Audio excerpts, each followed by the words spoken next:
PSC tips and ട്രിക്സിന്റെ മറ്റൊരു അധ്യായത്തിലേക്ക് എല്ലാവർക്കും സ്വാഗതം. നമ്മൾ ഇന്നിവിടെ ഡിസ്കസ് ചെയ്യാൻ പോകുന്നത് സയൻസിലെ പ്രധാനപ്പെട്ട ഒരു ഭാഗമാണ് ജീവകം. ജീവകം PSCക്ക് മിക്കവാറും എപ്പോഴും ആവർത്തിച്ചു വരുന്ന ഒരു ചോദ്യമാണ്. അപ്പൊ നമുക്ക് ഇന്ന് ജീവകങ്ങളെ കുറിച്ച് ഡിസ്കസ് ചെയ്യാം.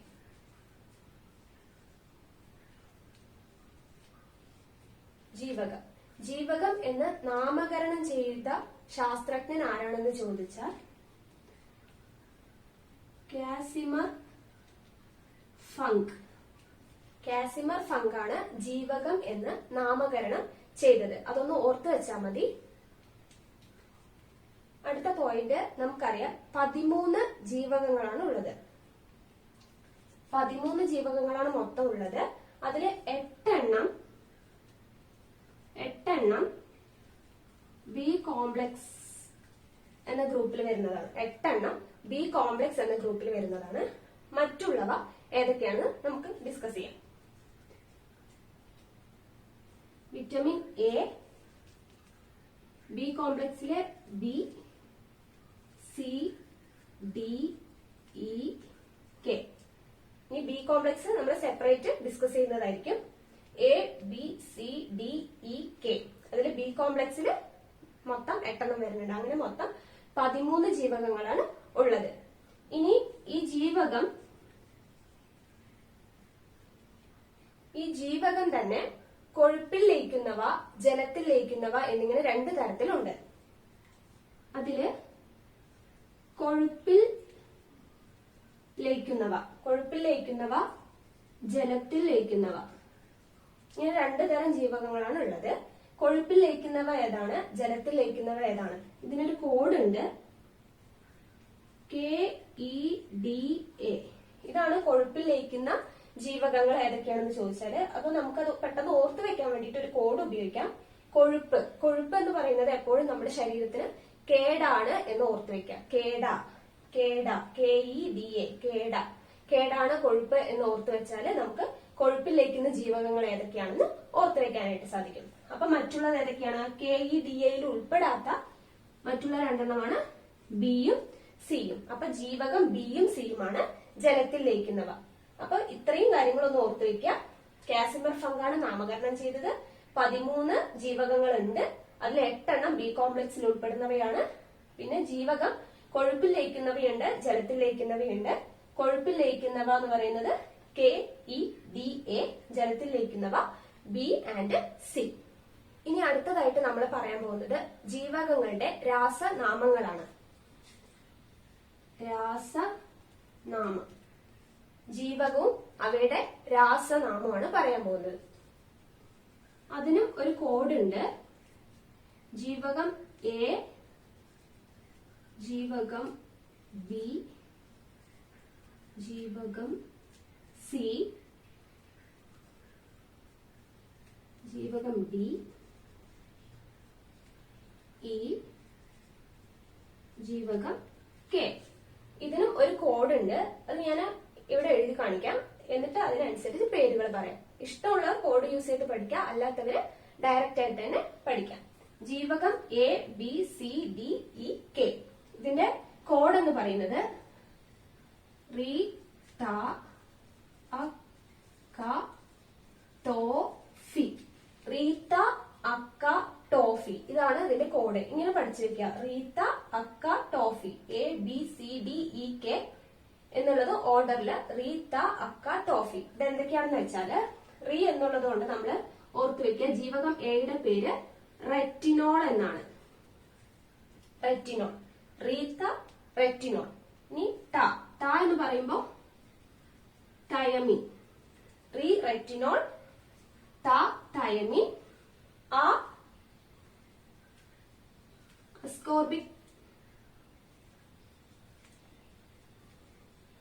ascorbic acid, ka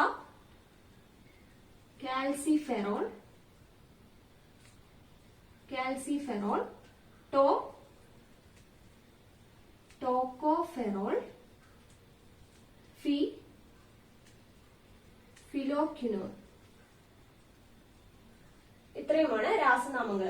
എയുടെ റെറ്റിനോൾ, ബിയുടെ തയമിൻ, സിയുടെ അസ്കോർബിക് ആസിഡ്, ഡിയുടെ കാൽസിഫെറോൾ, ഇ ടോക്കോഫെറോൾ, കെ ഫിലോക്വിനോൺ. ഇനി അടുത്തത് ബി കോംപ്ലക്സിന്റെ രാസനാമങ്ങളാണ് നമ്മൾ സെപ്പറേറ്റ് പറയാൻ പോകുന്നത്.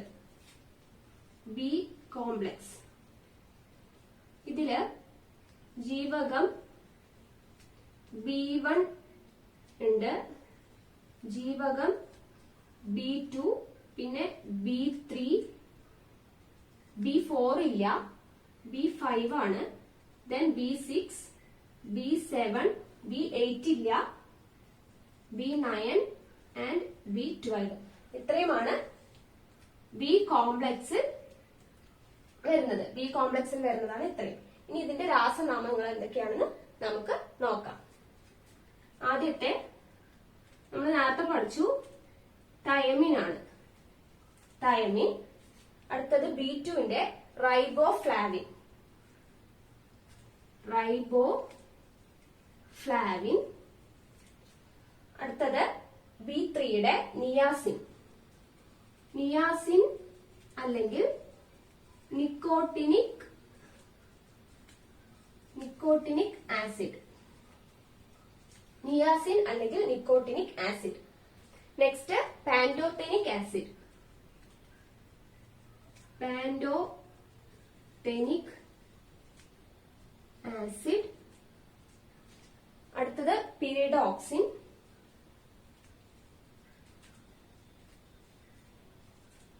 then biotin, then B9 folic acid,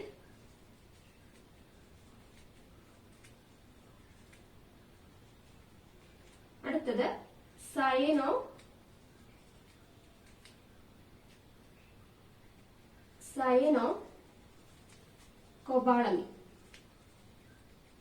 സയനോകൊബാളമി.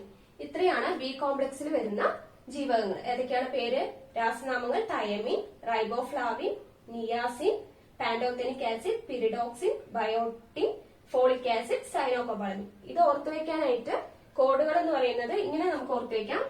ഇതിന്റെ ഫസ്റ്റിലുള്ള വാക്കുകളെല്ലാം ജസ്റ്റ് വേർഡുകൾ നോക്കുക. തറൈനി, പാബി, ബഫോസ, അങ്ങനെ എന്തെങ്കിലും ഓർത്ത് വെക്കുക. നമ്മൾ എന്തായാലും പഠിച്ചേ പറ്റുള്ളൂ. അപ്പൊ അത് കഷ്ടമാണെന്ന് തോന്നും, പക്ഷെ ഒരുപാട് തവണ റിപ്പീറ്റ് ചെയ്ത് നമ്മൾ പറഞ്ഞു എന്ന് വെച്ചാൽ അത് എളുപ്പമായിട്ട് തന്നെ തോന്നും. അപ്പൊ തറൈനി, പാബി, ബഫോസ എന്നോ അങ്ങനെ എന്തെങ്കിലും ഓർത്ത് വെക്കുക. ഇത്രയാണ് ബി കോംപ്ലക്സിന്റെ രാസനാമങ്ങൾ. അടുത്തതായിട്ട് നമുക്ക് ഓരോ ജീവകങ്ങളെ പറ്റിയിട്ട് അതിന്റെ ഇമ്പോർട്ടന്റ് ആയിട്ടുള്ള പോയിന്റ്സ് പഠിക്കാം. ആദ്യത്തെ ജീവകം എ. ജീവകം എയെ കുറിച്ചിട്ട് പ്രധാനമായിട്ട് പഠിക്കാനുള്ളത് എന്തൊക്കെയാണ് അതിന്റെ മെയിൻ ആയിട്ടുള്ള പോയിന്റ്സ് നോക്കാം. ഇത് എന്തിനൊക്കെയാണ് പ്രാധാന്യം കൊടുക്കുന്നത് നോക്കാം. കണ്ണിന്റെ ആരോഗ്യത്തിന് അത്യാവശ്യമാണ് ജീവകം എ. അതുപോലെ തന്നെ പാലിൽ ഏറ്റവും കൂടുതൽ അടങ്ങിയിരിക്കുന്നത് ജീവകം എ ആണ്. അതുപോലെ തന്നെ ഇലക്കറികളിൽ ഒരുപാട് അടങ്ങിയിട്ടുണ്ട് ജീവകം എ. അതുപോലെ തന്നെ കരളിന്റെ ആരോഗ്യത്തിനും അത്യാവശ്യമാണ് ജീവകം എ എന്ന് പറയുന്നത്. ഇത് ഓർത്തിരിക്കാന് നമ്മള് കോഡുകൾ അങ്ങനെ അധികം കണ്ടിട്ടില്ല. നമുക്ക് വേണമെങ്കിൽ കണ്ണ്, പാല്, കരള് എന്നുള്ളത് വെച്ച് കണ്ണ്, പാല്, കരള് എന്ന് ഓർത്ത് വെക്കാം. അപ്പൊ നമുക്ക് കണ്ണ് എ, പാല് എ, കരള് എ എന്നുള്ള ഒരു ഇത് കിട്ടും. അപ്പൊ കണ്ണ്, പാല്, കരള് അങ്ങനെ ഓർത്ത് വെക്കുന്നവർക്ക് അങ്ങനെ ഓർത്ത് വെക്കാം. അപ്പൊ കണ്ണിന്റെ ആരോഗ്യത്തിനും പാലിൽ കൂടുതൽ അടങ്ങിയിരിക്കുന്നത്, കരളിന്റെ ആരോഗ്യത്തിനും അങ്ങനെ നമുക്ക് ഓർത്ത് വെക്കാം. അപ്പൊ അതൊക്കെയാണ് അതിന്റെ മെയിൻ ആയിട്ടുള്ള പോയിന്റ്സ്. ഇനി ജീവകം എയുടെ അപര്യാപ്തത മൂലം ഉണ്ടാകുന്ന രോഗം ഏതാണ് എന്ന് ചോദിച്ചാൽ നിശാന്തത എന്നാണ്. നിശാന്തതയാണ് ജീവകം എയുടെ അപര്യാപ്തത മൂലമുണ്ടാകുന്ന മെയിൻ ആയിട്ടുള്ള രോഗം. അത് എപ്പോഴും PSCക്ക് ആവർത്തിച്ച് ചോദിക്കുന്ന ഒരു ചോദ്യമാണ്. അപ്പൊ അത് ഇമ്പോർട്ടന്റ് ആയിട്ട് നോട്ട് ചെയ്ത് വെക്കുക. ഇത് ഓർക്കാനായിട്ട് നമ്മൾ എ അന്ധത എന്ന് ഓർത്ത് വെക്കാം. എ അന്ധത, ആന്ന് വരുന്നത്. അപ്പൊ എ സൗണ്ട്, അന്ധത എന്ന് ഓർത്ത് വെക്കാം. അപ്പൊ ഇത്രയുമാണ് ജീവകം എയുടെ മെയിൻ ആയിട്ടുള്ള പോയിന്റ്സ്. ഇനി നമുക്ക് ജീവകം സി നോക്കാം.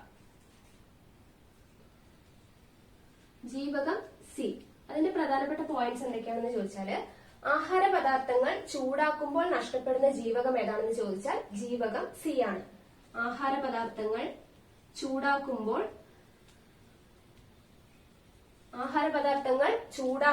നഷ്ടപ്പെടുന്നത് ഏതാണെന്ന് ചോദിച്ചാല് ജീവകം സി ആണ്. ആഹാര പദാർത്ഥങ്ങൾ ചൂടാക്കുമ്പോൾ നഷ്ടപ്പെടുന്നത്. അതുപോലെ തന്നെ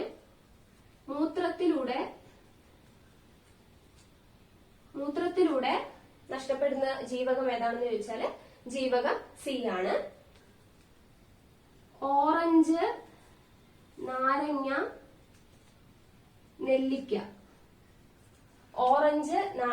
നെല്ലിക്ക എന്നിവയിലെല്ലാം അടങ്ങിയിരിക്കുന്ന ജീവകം ഏതാണെന്ന് ചോദിച്ചാല് അത് ജീവകം സി ആണ്. ഇനി ജീവകം സിയുടെ അപര്യാപ്തത മൂലം ഉണ്ടാകുന്ന രോഗം ഏതാണ്? സ്കർവി ആണ് ജീവകം സിയുടെ അപര്യാപ്തത മൂലം ഉണ്ടാകുന്ന മെയിൻ ആയിട്ടുള്ള രോഗം. അതൊന്ന് നോട്ട് ചെയ്ത് വെക്കുക, എപ്പോഴും എക്സാമിന് ചോദിക്കാറുള്ളതാണ്. ആയിട്ട് നമുക്ക് ജീവകം ഡി നോക്കാം. ജീവകം ഡി, അതിന്റെ മെയിൻ പോയിന്റ് എന്ന് പറയുന്നത് ഇത്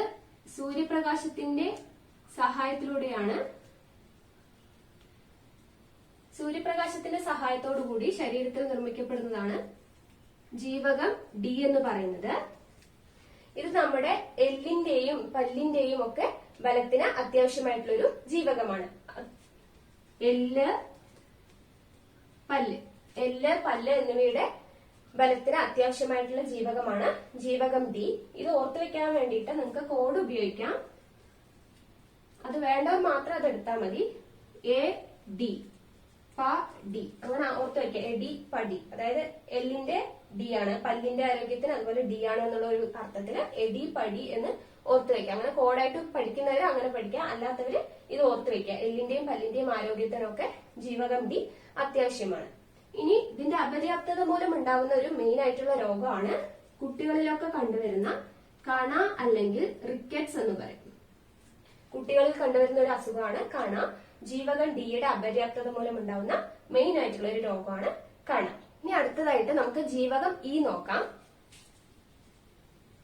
ജീവകം ഇ, ഇതിന്റെ മെയിൻ പോയിന്റ് എന്ന് പറയുന്നത് ബ്യൂട്ടി വൈറ്റമിൻ,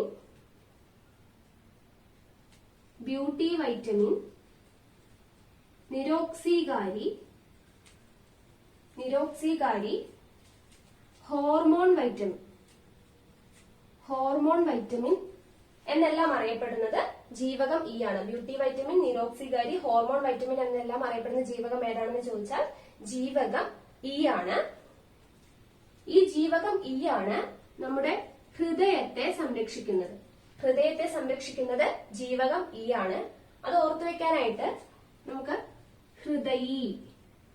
ഹൃദയി എന്ന വാക്ക് ഓർത്തു വെക്കാം. ഹൃദയി എന്ന് ഓർത്തു വെച്ചാല് നമുക്ക് ഹൃദയം ഇ എന്ന് പറയുന്ന ജീവകത്തിന്റെ സംരക്ഷണത്തിലാണെന്നുള്ളത് നമുക്ക് ഓർത്തു വെക്കാം. അപ്പൊ ഹൃദയത്തെ സംരക്ഷിക്കുന്നത് ജീവകം ഇ ആണ്. ഇനി ജീവകം ഇയുടെ അപര്യാപ്തത മൂലം ഉണ്ടാകുന്ന രോഗം വന്ധ്യതയാണ് ജീവകം ഇയുടെ അപര്യാപ്തത മൂലം ഉണ്ടാകുന്ന മെയിൻ ആയിട്ടുള്ള രോഗം. ഇനി അടുത്തതായിട്ട് ജീവകം കെ നോക്കാം. ജീവകം കെ, ഇതിന്റെ മെയിൻ ആയിട്ടുള്ള പോയിന്റ് ആണ് രക്തം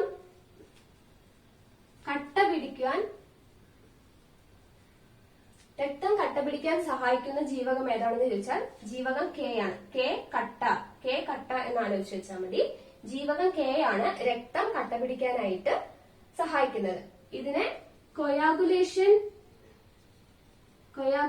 വൈറ്റമിൻ എന്നാണ് അറിയപ്പെടുന്നത്. ഇതിന്റെ അപര്യാപ്തത രോഗമാണ്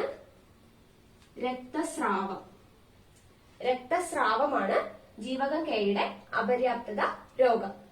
ഇത്രയുമാണ് ജീവകങ്ങളെ കുറിച്ച് പറയാനുള്ളത്. എല്ലാവർക്കും ഇഷ്ടപ്പെട്ടെന്ന് വിചാരിക്കുന്നു. ഇഷ്ടപ്പെട്ടെങ്കിൽ ലൈക്ക് ചെയ്യുക, ഷെയർ ചെയ്യുക, സബ്സ്ക്രൈബ് ചെയ്യുക. അടുത്ത വീഡിയോയിൽ കാണാം. ബൈ.